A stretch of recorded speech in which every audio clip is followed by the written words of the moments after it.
Today we begin the most difficult Holy Week any of us ever experienced or even ever imagined.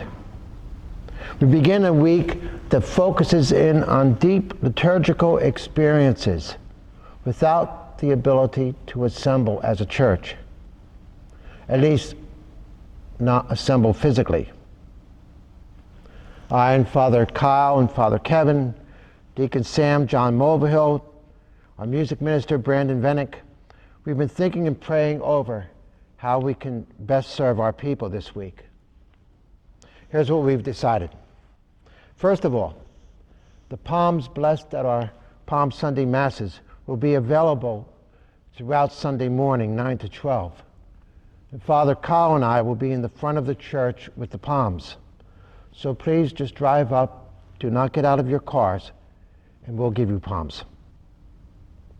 We'll also have them in the church Monday, Tuesday, and Wednesday for those who make visits. Second, we'll have confessions available Monday, Tuesday, and Wednesday at 9:30 a.m. and also at 7 p.m. But we'll have them in areas where we can practice safe social distancing. Father Kevin will be in the front part of the hall.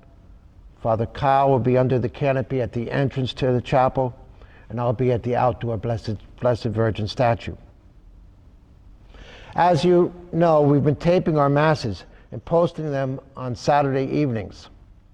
However, the Holy Week Triduum liturgies need to be celebrated live and at the proper times. Therefore, we're going to be doing our best to live stream them.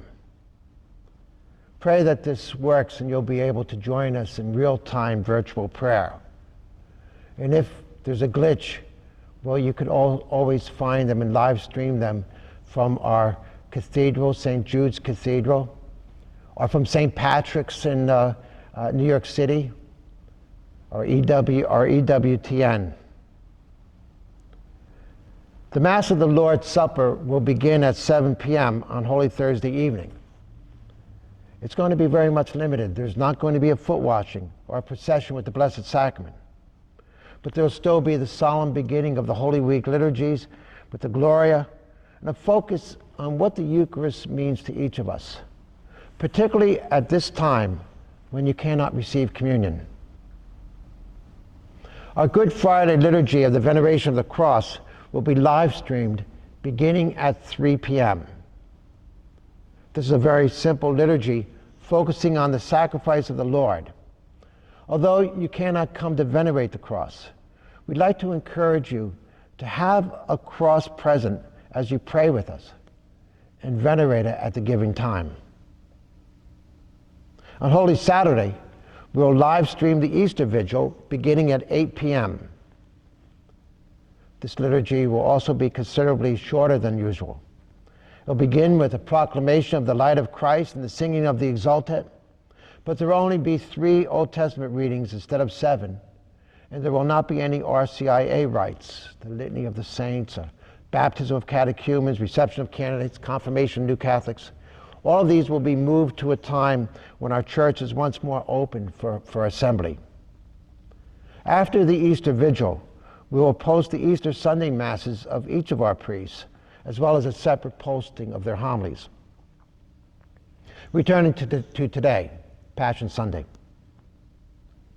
We just heard the proclamation of the Passion from the Gospel of Matthew.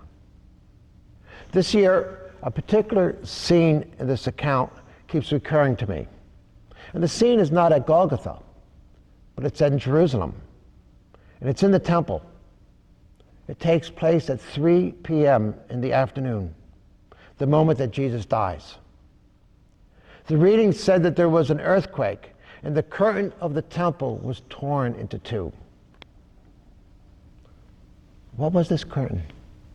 And how is its tearing significant? The curtain was the barrier between the Holy of Holies, representing where God dwelt, and the rest of the temple, representing where man dwelt. When Christ died on the cross, the barrier between God and man was destroyed. The Holy of Holies is also the place of major sacrifices of the year, usually slaughtered animals. There will no longer be a reason for man to make burnt offerings. Jesus' sacrifice made all these types of sacrifices absurd. In fact, there would be no need for a temple. For now, God's people, united to Christ, would be the temple. How fitting that is for us in these days when our churches are closed. The buildings may be closed, but you and I, God's people united to Christ, we are his temple. The Passion reading began with Jesus proclaiming a new covenant that was being made between God and man, a covenant of blood made by his sacrifice. It's easy to get caught up in the emotions of Passion Sunday and Good Friday. We want to feel sorry for Jesus for suffering as he did. But he doesn't want our sympathy. He wants our union with him in a world transformed by his love, sacrificial love. He wants our fidelity to the new covenant. So, this week, Holy Week, we focus in on our sharing of the blood of the new covenant, our sharing in the sacrifice of the new temple, our place as the people of God. Come and join us on Thursday evening as we celebrate the solemn Mass of the Lord's Supper at 7 p.m. Good Friday is the most solemn day of the year. It's a day of fasting and abstinence, and it's a day of prayer. Join us at 3 p.m. for the Liturgy of the Veneration of the Cross. Join us as we unite our pains, fears, and sufferings to the cross, sacrificing all for the kingdom of God. The tree of the cross is the tree of life, not a tree of death. For on Easter Sunday, the fruit of the cross is the life of the Lord, given to the world in general and to each of us in particular at our baptism. Join us for the solemn Easter Vigil, the first Easter Mass at 8 p.m. next Saturday. Or join us at one of the Masses on Easter Sunday morning as we celebrate the life that makes all life worth living. I pray that you and your families may have a holy week. God bless you.